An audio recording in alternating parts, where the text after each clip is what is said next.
The Catoosa County Republican Party met tonight to elect some of their officers. After the party's official Facebook page didn't list a post about the event, several GOP members took to the internet calling on residents to make their voices heard. Our Madison Sims was there and joins us with this story. Madison? Greg, Cindy, people were lined up outside of Legacy Hall at 5 o'clock. Registration didn't start until 5:30 and the meeting itself wasn't until 6:30. But it was clear that residents were serious about making their vote count. Tuesday evening, the county convention met to vote on delegates who will elect the next chairperson for the Republican Party of Catoosa County. The meeting, which typically happens on a Saturday and only takes one day, was split into 2 dates. Just like they was trying to work everything to be able to control the crowd.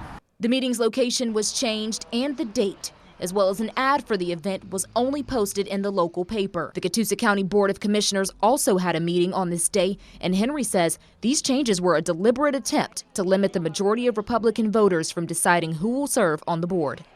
Well, I think the harder they make it for people to participate, the more likely they are to be able to maintain control.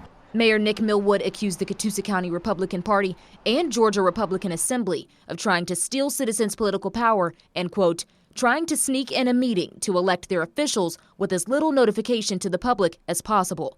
He says political power should lie with the voters. The problem is that power gets taken from the voters. That's exactly who it comes from, no one else, and that's unacceptable. Jeremy Jones was the previous chair of the Catoosa County Republican Party. He says a large number of Republicans in Catoosa County want the current board to be removed from office. He says they kept the meeting private in an attempt to prevent a change in leadership.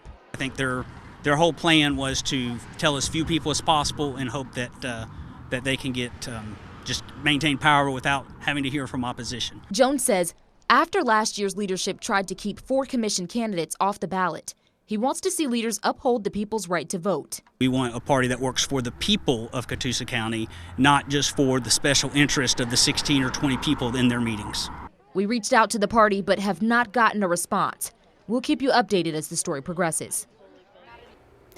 Jones said at tonight's meeting, elections were held for their 11 precincts, with more than half changing leadership. Their next meeting or convention is March 18th, and we'll provide you with updates. In the studio, I'm Madison Sims. Cindy, Greg. Thank